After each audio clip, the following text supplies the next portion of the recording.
Hallo, ich bin's Ruth. Willkommen zurück auf meinem Kanal Zwischen Tausend Zeilen.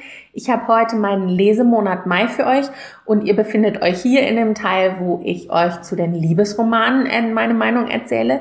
Es gibt auch einen anderen Teil, wo ich über die Nicht-Liebesromane spreche. Je nachdem, was euch interessiert, könnt ihr nur eins von beiden gucken oder beide gucken. Hier geht es jedenfalls jetzt um die 9 bzw. 11 Bücher, die ich im Genre Liebesroman im Mai gelesen habe. Ganz zum Schluss löse ich auf, warum 9 bzw. 11. Ich werde es wieder strukturieren von schlecht bis herausragend. Es war ja ein Jahreshighlight dabei. Und ich habe, wie gesagt, 9 bzw. 11 Bücher gelesen, die Liebesromane gelesen, die durchschnittlich 430 Seiten hatten. Das ist für einen Liebesroman schon eigentlich relativ umfangreich. Und meine Bewertung war im Durchschnitt 4 Sterne. Es waren allerdings auch wirklich 2 miese dabei, aber es waren eben auch richtig, richtig gute dabei. Oh ja, und bevor ich das vergesse, ich mache im Moment eine Romance-Woche. Also ich lese mit 2 Ausnahmen einer Leserunde diese Woche ausschließlich Liebesromane und bin sehr auf eure Empfehlungen angewiesen. Was habt ihr denn gerade akut neu gelesen, was ihr empfehlen könnt im Liebesroman-Genre? Oder was sind eure Allzeit-Favoriten in dem Genre? Ich bin auf eure Empfehlungen gespannt und kann theoretisch in dieser Woche alles hintereinander wegsuchten. Der mieseste Liebesroman, den ich im Mai gelesen habe, ist The Slow Burn von Kristen Ashley gewesen. Ich habe 1,5 Sterne vergeben, maximal. Das ist ein Buch, auf das ich mich eigentlich sehr gefreut hatte. Ich habe den ersten Teil dieser Reihe im vergangenen Jahr gelesen und fand ihn wirklich sehr gut. Das ist so eine Dilogie eigentlich, wo in jedem Buch 2 Geschwisterpaare im Fokus stehen. Also es gibt 2 Brüder und 2 Schwestern und die tun sich als Pärchen jeweils zusammen.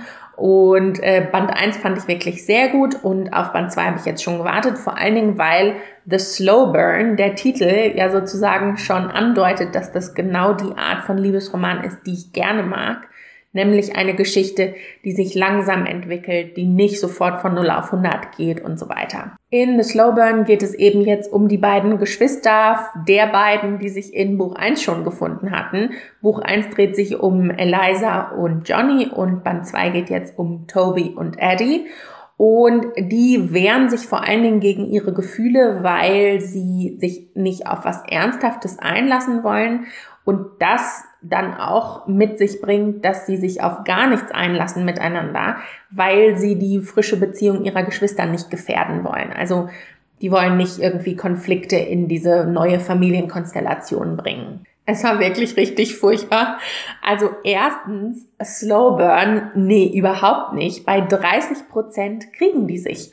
Und danach sind die zusammen. Und es ist irgendwie, nee, das verstehe ich nicht unter einem Slow Burn. Und das Zweite, was wirklich ganz furchtbar war, ganz furchtbar, war die Sprache.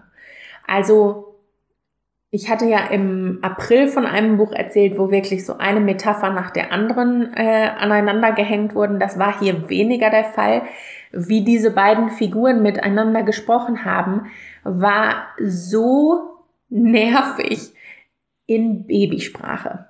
Also die haben sich ständig als Honey und Baby und Darling und Sweetheart, jeder Satz beinhaltete einen Kosenamen. Das hat mich in den Wahnsinn getrieben.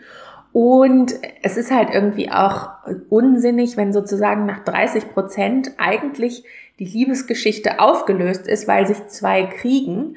Jegliche andere Konflikte, die danach kommen, müssen dann echt überzeugend sein. Und es gab ehrlich gesagt gar keine richtigen Konflikte danach, sondern es ging dann viel um die Familienkonstellation als Ganzes und Menschen, die dann so von außen versuchen, diese Familie zu erschüttern.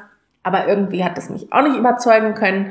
Und es war wirklich, also sprachlich und dramaturgisch ein Griff ins Klo. Einen Stern oder 1,5 habe ich jetzt mal vergeben. Leider konnte mich auch nicht überzeugen Her Royal Highness von Rachel Hawkins. Das ist ein Jugendliebesroman, in dem es um Millie geht. Millie ist Amerikanerin und geht als Schüleraustausch zum Schüleraustausch nach Schottland in ein Internat, um dort ihr letztes Highschool-Jahr zu machen. Und sie trifft dort auf ihre Zimmernachbarin Flora, die schottische Prinzessin ist. Und diese Flora ist so eine Mischung aus hochnäsig bis völlig unterkühlt und die beiden müssen zusammenleben und werden dann so langsam Freunde und finden dann auch raus, dass da mehr als Freundschaft ist. Und als Idee fand ich das total sweet. Also mal so eine Royal-Liebesgeschichte mit einem jugendlichen Fokus und dann auch noch mit einem Pärchen, mit einem gleichgeschlechtlichen Pärchen. Irgendwie hatte ich da Lust drauf und ich merke, ich glaube, ich bin da zu alt für. Also ich merke, dass ich vor allen Dingen zu alt bin für Jugendbücher, die ausschließlich Romance-basiert sind, ausschließlich Liebesromane sind, weil ich immer das Gefühl habe, ja, das ist jetzt so eine Jugendliebe, aber so richtig ernsthaft wird da nie was draus, weil sozusagen Jugendlieben sind wunderbar, aber ich habe mehr Interesse an Beziehungen, die dann auch für längerfristig sind und die Wahrscheinlichkeit, dass eine Jugendliebe für immer hält, ist relativ gering. Ich finde allerdings, dass Jugendbücher eigentlich total tolles Potenzial haben, andere Geschichten, andere Themen noch mitzuerzählen. Also erwachsen werden, abgrenzen, Interessen entwickeln und so weiter. Und hier war der Fokus wirklich ausschließlich auf dieser Liebesgeschichte zwischen den beiden. Und das fand ich irgendwie, es tat so, als wäre das was total Ernstes und Erwachsenes und Ernsthaftes. Und auf der anderen Seite denke ich dann auch immer, ja, aber ihr seid eigentlich noch Kinder. Ich finde es total schön, dass es solche Liebesgeschichten gibt, dass eben auch Menschen, die gleichgeschlechtlich lieben, sich in Büchern wiederfinden.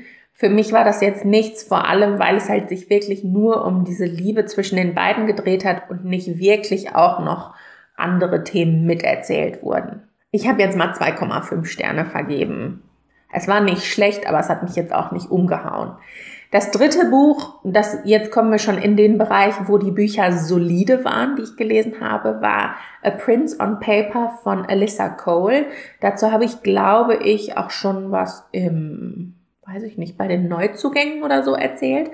Das ist ein Buch in einer Reihe, die mich im letzten Jahr erwischt hat und die ich ziemlich toll fand. In dieser Reihe geht es um Königshäuser. Normalerweise lese ich ja lieber Geschichten von Menschen, die meinem Alltag ähnlicher sind. Aber so ein paar Königshäuser-Romanzen finde ich immer mal ganz witzig zwischendurch.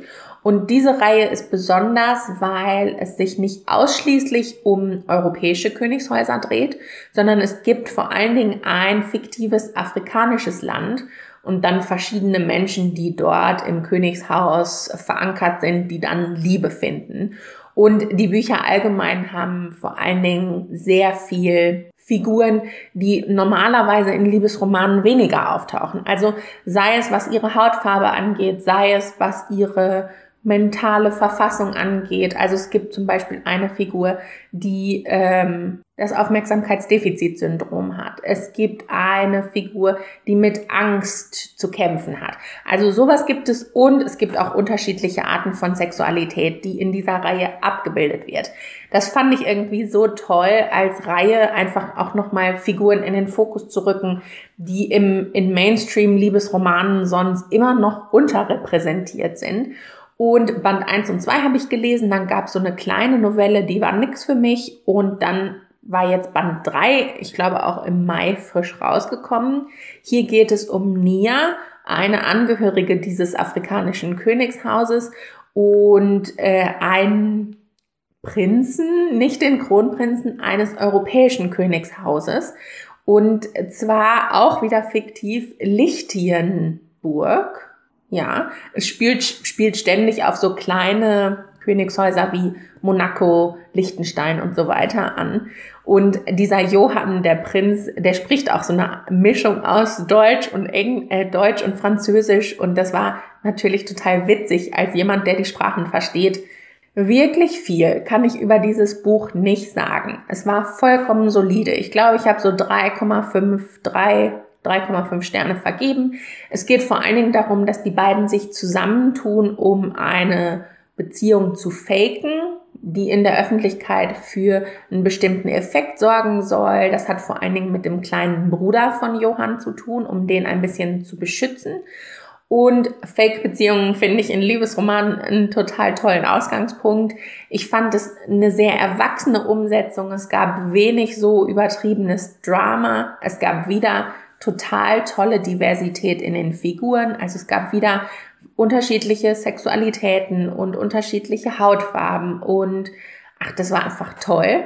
Auch die Annäherung zwischen Nia und Johann, nachdem sie sich dann entscheiden, eigentlich kennen wir uns gar nicht gut und können uns auch nicht so richtig leiden, aber wir faken jetzt mal eine Beziehung für die Öffentlichkeit. Die Annäherung war dann auch total glaubwürdig.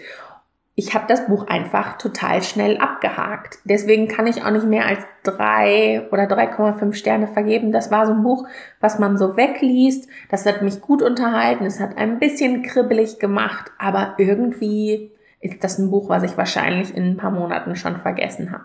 Als nächstes habe ich The Unhoneymooners von Christina Lauren gelesen als E-Book. Das war auch eine Neuerscheinung. Hier geht es um Olive und Ethan. Ethans Bruder und Olives Schwester heiraten und bei dieser Hochzeitsfeier bekommen alle, die dort vom Buffet essen, eine heftige Lebensmittelvergiftung. Und nur Ethan und Olive haben nichts gegessen und sind die einzigen, die jetzt diese Lebensmittelvergiftung nicht hatten und werden dann die Flitterwochen antreten, die eigentlich für ihre Geschwister vorgesehen waren, weil die halt nicht stornierbar sind und sonst verfallen. Olive und Ethan können sich allerdings überhaupt nicht leiden. Die haben sich natürlich erstmalig kennengelernt, als ihre Geschwister sie sich vorgestellt haben und direkt die erste Situation war irgendwie so, dass die beiden sich nicht leiden können und aneinander geraten und die beiden müssen jetzt allerdings, um diese Flitterwochen antreten zu können, dort vor Ort in dem Hotel so tun, als seien sie die beiden, die geheiratet haben. Es hat also auch so ein bisschen so einen Fake-Beziehungen-Aspekt. Auch hier war es wieder so, dass die Annäherung zwischen den beiden wirklich sehr gut nachvollziehbar erzählt wurde. Also wie es von dieser Abneigung vom Anfang hin zu sehr viel Nähe und Intimität kommt, das hat mich sehr überzeugt. Das war toll, nicht in die Länge gezogen, aber es war halt gut aufeinander aufgebaut. Ich war sehr überrascht davon, dass es keine Sexszenen gab. Also Christina Lauren, das ist ein Autorenduo, die schon sehr viel geschrieben haben und die sind eigentlich sehr bekannt dafür, dass es in ihren Büchern auch Sexszenen gibt. Und hier war es so, dass die beiden Figuren in den Situationen, in denen sie sich annähern, die kommen sich näher. Es gibt so eine Andeutung von, jetzt kommt es zu körperlicher Nähe. Und dann kommt die nächste Szene. Also es gibt sozusagen so eine Überblende und die Sexszene wird übersprungen. Das hat mich total überrascht. Ich weiß nicht, ob das was für euch ist, wenn ihr nicht so Lust auf einen Liebesroman habt, der so sexbasiert ist oder in dem Sex überhaupt vorkommt.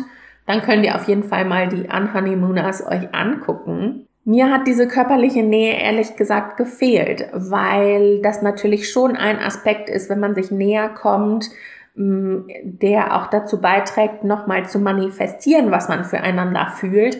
Und in dem Fall fehlte das sozusagen. Das war für mich immer so rausgerissen. Ich konnte mir das zwar vorstellen, aber es wurde für mich nicht präsentiert. Mir hat das gefehlt, aber das ist meine total persönliche Empfindung. Ich habe jetzt mal 4 Sterne vergeben, vor allem, weil die Entwicklung zwischen den beiden sonst wirklich sehr überzeugend erzählt wurde und weil ich auch interessant fand, die Dynamik mit den Geschwistern erzählt zu bekommen. Also da gibt's noch so ein paar Nebenerzählungen, die beiden Geschwister betreffen und das war irgendwie was mich auch interessiert hat und was ich sehr gut aufgelöst fand am Ende. Mit The Unhoneymooners sind wir natürlich jetzt schon in den Bereich der wirklich guten Liebesromane dieses Monats gekommen. Genauso geht es auch Marriage for One von Ella Macy, auch wirklich nicht sehr gut. Ich habe 4 Sterne vergeben, hätte wahrscheinlich mehr Sterne vergeben, aber es gab einen großen Kritikpunkt, zu dem ich gleich gerne noch was sage. In Marriage for One geht es um Jack und Rose, die heiraten, weil beide was davon haben. obwohl sie sich eigentlich nicht kennen. Auch hier wieder, das war ein durchgängiges Thema in meinem Lesemonat Mai in den Liebesromanen, wieder eine Fake-Beziehung. Die beiden kennen sich eigentlich gar nicht, heiraten dann relativ überstürzt, weil das beiden Vorteile bringt und müssen dann als Ehepaar auch zusammen leben und nach außen hin vortäuschen, dass sie sich wirklich lieben. Und das finde ich als Ausgangspunkt für solche Fake-Beziehungen total toll, weil die kennen sich eigentlich noch nicht und die müssen sich jetzt aber zusammenraufen und so tun, als würden sie sich kennen. Das ist immer ein Katalysator für, dass sie sich tatsächlich kennenlernen und dass sie sich. Manchmal ist es ja so, wenn man was vortäuscht, fake it till you make it, wenn man was vortäuscht, wird da irgendwann Realität raus. Und das ist in diesem Fall hier nämlich auch so. Man kriegt den Alltag der beiden miterzählt, also sowohl wie sie sich in ihrer Wohnung arrangieren müssen. Rose hat gerade ein neues Café eröffnet und Jack hilft ihr auch dabei. Also man sieht sie ein bisschen auf der Arbeit von Rose und man sieht sie dann in solchen Funktionen, wo sie nach außen tatsächlich als Paar auftreten müssen, vor allen Dingen was Jacks Arbeit angeht. Und diese 3 Ebenen, auf denen die beiden sich dann so ganz langsam näher kommen, obwohl Jack das eigentlich verhindern will. Also er will auf gar keinen Fall irgendwelche Nähe zwischen den beiden entstehen lassen. Das hat trotzdem so wunderbar funktioniert und es ist wirklich, wie dann Jack so langsam auftaut und Rose immer näher an ihn rankommt. Das war so wunderbar. Große Kritik habe ich sozusagen an dem Geheimnis, was in diesem Buch enthalten ist. Das gibt es ja oft in Liebesromanen, dass sozusagen eine Figur etwas verheimlicht oder ein bestimmtes Motiv hat, sich auf eine Art zu verhalten und das kommt dann irgendwann raus und ist wie ein Vertrauensbruch. Und in dem Fall ist das hier wirklich mit so einem Beigeschmack von creepy. Also ich stelle mir dann immer vor, wenn das gleiche Verhalten jemand machen würde, der nicht als heiß beschrieben wird. Und das ist irgendwie keine gute Gegenprobe. Also wenn man das Verhalten einer Figur entschuldigt, nur weil, der hat so tolle Muskeln oder, seine Augen sind so toll. Das ist irgendwie nicht gut. Und das, was Jack so verheimlicht, beziehungsweise was ihn antreibt, ist ehrlich gesagt an der Grenze zu creepy. Und dafür gab es dann halt Abzüge. Ansonsten fand ich die Annäherung zwischen den beiden so schön, dass sie viel wieder wettmacht. Ich habe jetzt 4 Sterne vergeben. Das ist nicht das erste Buch von Ella Macy, was ich gelesen habe und auch die anderen fand ich wirklich sehr gut, sowohl was die Figuren angeht, als auch was tatsächlich die Sprache angeht. Ich kann euch die als Autorin sehr empfehlen. Vor allen Dingen ist von ihr ein New Adult College Liebesroman rausgekommen, The Hardest Fall, wenn ihr euch den mal angucken wollt, wenn ihr mal auf Deutsch was von ihr ausprobieren wollt. So, und jetzt kommen wirklich die absoluten Highlights des Monats und da waren einige dabei. Ich habe unter anderem die Neuerscheinung von Helen Hoang, The Bride Test, gelesen. Das ist der Nachfolger von The Kiss Quotient, was letztes Jahr erschienen ist. Man kann die Bücher getrennt voneinander lesen, aber sie spielen im gleichen Universum und Nebenfiguren tauchen immer wieder gemeinsam auf. Hier geht es um den Amerikaner Kai mit vietnamesischen Wurzeln, der Autismus hat. Und die junge Vietnamesin Esme, die von Kais Mutter nach Amerika in die USA eingeladen wird, damit sie sich mal Kai nähert. Das ist so eine Art arrangierte Ehe. Die Mutter hat einfach das Schicksal ihres Sohnes in die Hand genommen, weil Kai völlig davon überzeugt ist, dass er keine Gefühle hat. Also das ist Teil seines Autismus, dass er denkt, er kann keine Gefühle fühlen. Er kann sich ein bisschen unwohl fühlen, aber große Gefühle wie Hass und Liebe, da fühlt er sich nicht fähig zu. Und deswegen will er auch keine Beziehung führen. Seine Mutter will allerdings natürlich, dass ihr Sohn versorgt ist und Enkelkinder wären eigentlich auch ganz gut und deswegen nimmt sie das Schicksal ihres Sohnes selbst in die Hand und sucht ihm eine Braut. Das ist jetzt Esme, die kommt dann in die USA. Die hat vor allen Dingen einen großen Grund, warum sie das gerne machen will, versuchen will. Und es ist nicht von Anfang an so, dass das klar ist, dass die beiden heiraten, sondern beide lassen sich dann darauf ein, das zumindest mal auszuprobieren und sich über den Sommer hinweg kennenzulernen. Für mich war total wichtig beim Lesen zu merken, dass dieses Buch absolut nicht bewertend mit den Schicksalen der beiden umgeht. Also sowohl Kai als Autist ist eine vollkommen komplexe, glaubwürdige Figur, zu dem einfach gehört, dass er Autismus hat, aber er ist auch mehr als nur sein Autismus, als seine Diagnose. Und auf der anderen Seite Esme, die aus sehr einfachen Verhältnissen in Vietnam kommt, und es ist überhaupt nicht so, dass das so von oben herab, ach ja, toll, dass die jetzt auch ihre Liebe finden und noch dazu arrangierte Ehen, das gibt's ja bei uns im Westen nicht und das ist ja total unromantisch oder so, gar nicht. Es geht einfach um die sehr ungewöhnliche Annäherung zwischen den beiden, die natürlich auch damit zu tun hat, dass Kai auf eine bestimmte Art und Weise fühlt, die vielleicht von dem abweicht, was wir so fühlen würden, ohne dass wir Autismus haben.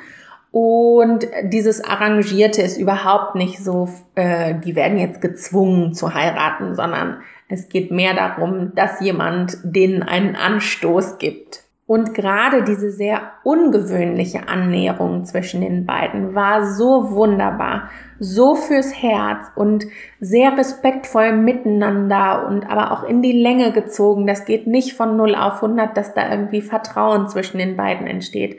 Das war so schön zu lesen. Und endlich kann ich euch auch sagen, das habe ich schon, ich glaube, in den Neuzugängen gesagt, The Kiss Quotient und The Bride Test kommen Ende des Jahres und Anfang des nächsten Jahres auch auf Deutsch im Kiss Verlag raus.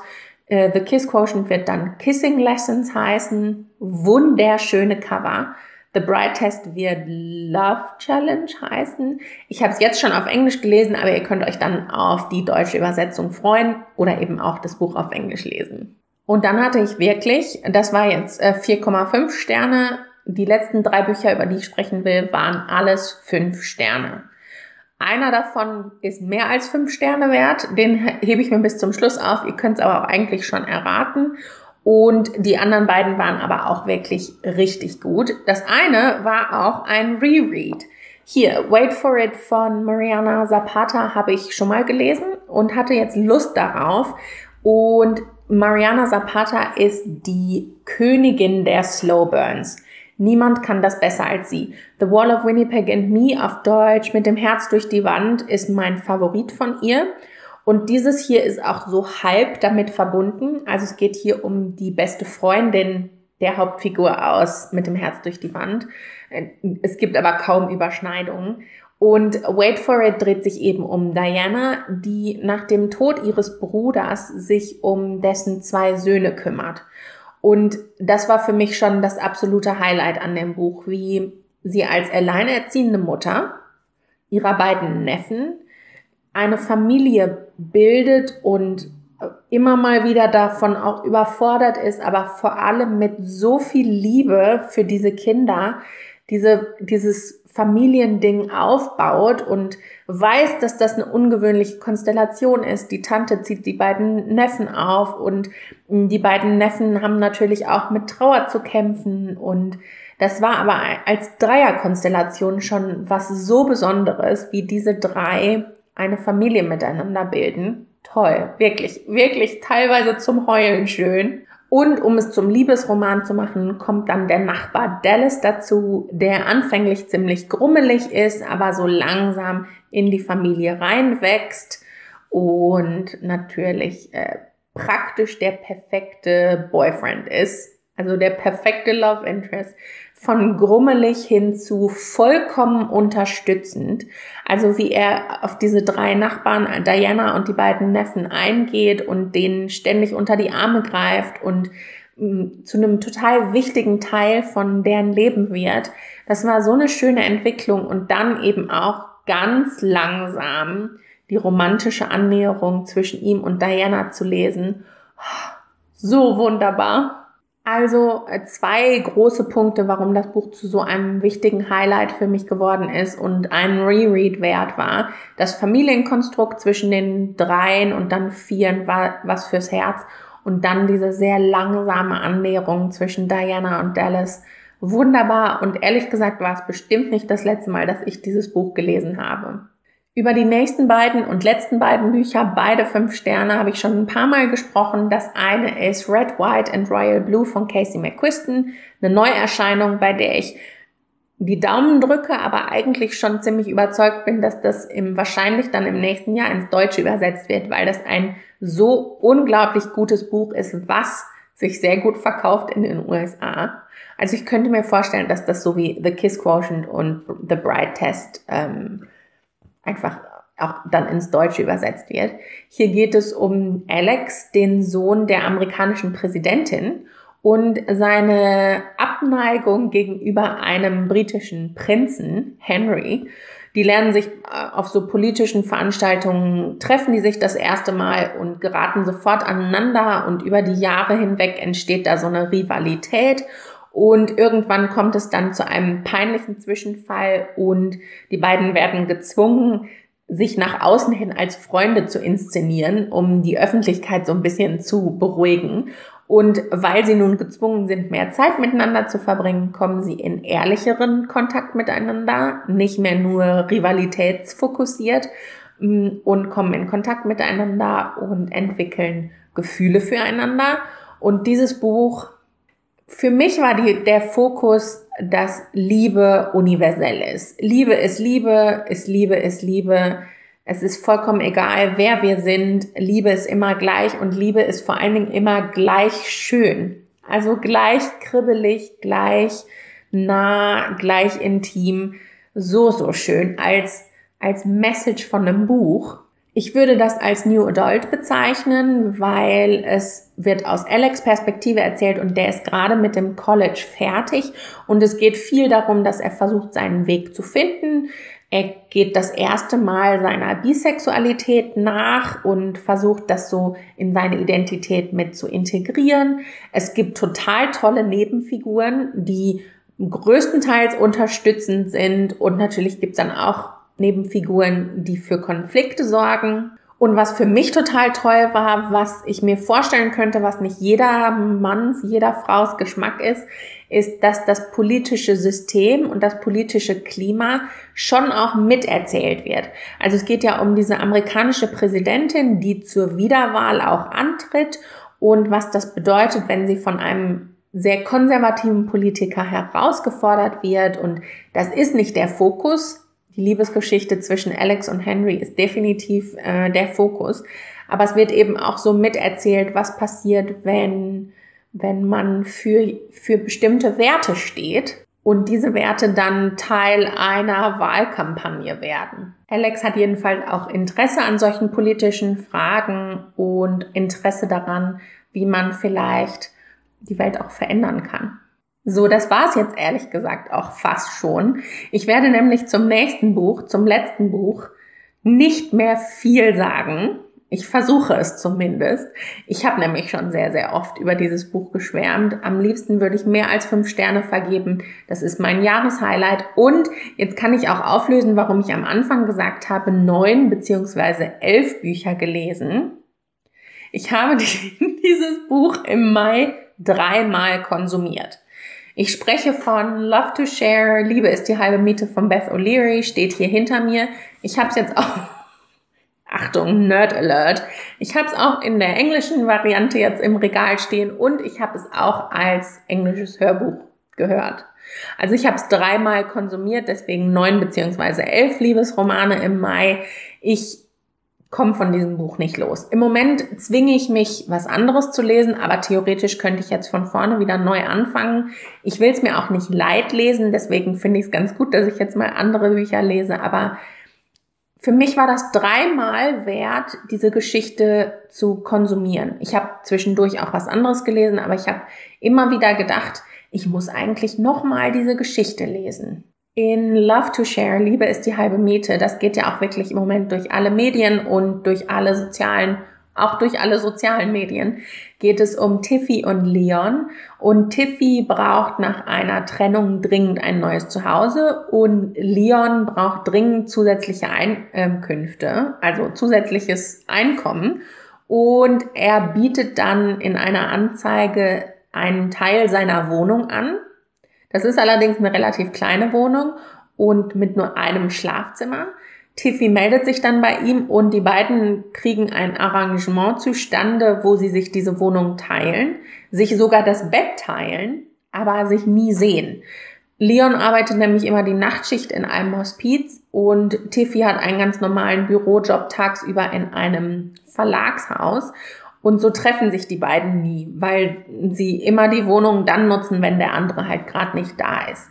Und dieses Buch, ich habe dazu eine Einzelrezension gedreht. Besser geht es im Liebesromanbereich nicht. Es ist kribbelig, schön, was fürs Herz. Es ist aber auch klug erzählt, also sprachlich eine Besonderheit. Und es erzählt ganz viele andere wichtige Themen auch noch mit drumherum, ohne so diesen erhobenen Zeigefinger. Wir müssen jetzt auch noch eine wichtige Message mitbringen, sondern es wird halt so erzählt. Vor allem für mich war der Fokus nochmal auch bei den weiteren Malen lesen, nachzufühlen, welche Spuren die vergangene Beziehung bei Tiffy hinterlassen hat. Das war so ein großes Thema für mich, was mich wirklich sehr berührt hat, auch beim Mehrfachlesen. Und Leons Familiengeschichte ist nicht übertragisch, aber hat schon auch traurige Aspekte, die dafür sorgen, dass man Leon am liebsten sofort nur in den Arm nehmen will. Das waren so die zwei großen Themen, die für mich ganz wichtig waren, neben der wirklich kribbeligen, schönen Liebesgeschichte zwischen den beiden. Was in meiner Einzelrezension nicht deutlich genug geworden ist, es ist aus zwei Perspektiven erzählt, Tiffy und Leons Perspektive ist sprachlich gewöhnungsbedürftig. Da müsst ihr durchhalten. Man kommt irgendwann dann rein, der denkt und redet relativ abgehackt. Das ist sehr ungewöhnlich. Ich fand das total toll, weil es eben sofort deutlich macht, wer gerade erzählt. Also ich hatte nie das Gefühl, dass ich, wer erzählt jetzt nochmal gerade das Kapitel, mir dazu nicht sicher bin. Es ist allerdings eben sehr gewöhnungsbedürftig am Anfang und man muss da erst reinkommen. Also wenn euch das am Anfang ein bisschen abschreckt, versucht trotzdem weiterzulesen. Die Geschichte ist es auf jeden Fall wert. Zu allen anderen Aspekten, wie gesagt, meine Einzelrezension habe ich euch oben verlinkt. Und was noch super wichtig war, was glaube ich nicht so richtig in dem Buch, in meiner Einzelrezension zum Buch rausgekommen ist, was für mich die Liebe zwischen Leon und Tiffy und auch die Annäherung und auch körperliche Annäherung so besonders wunderbar gemacht hat, war, wie respektvoll Leon mit ihr umgegangen ist. Also Respekt in Beziehungen ist so sexy und fehlender Respekt ist so gruselig. Ich habe hier in dem Buch mal nur so ein paar Post-its gemacht an den Stellen, wo Leon besonders respektvoll ist. Also der ist einfach sehr empathisch und fragt an den richtigen Stellen immer nach, ob was jetzt in Ordnung ist oder fragt nach, ob etwas nicht in Ordnung ist. Und diese Art von Respekt und auch körperlichem Respekt ist so sexy und so liebenswert. Einfach toll. Aber zu allem anderen, wie gesagt, die Einzelrezension ohne Spoiler ist klar, das ist ein Buch, was ich wirklich jedem ans Herz legen kann. So, das waren jetzt meine Liebesromane aus dem Mai für euch. Wenn ihr Lust habt, könnt ihr euch den anderen Lesemonat natürlich angucken mit Fantasy, Sachbuch und Krimis, würde ich eher sagen, nicht Thriller. Und wir sehen uns ansonsten im nächsten Video. Macht es gut. Tschüss.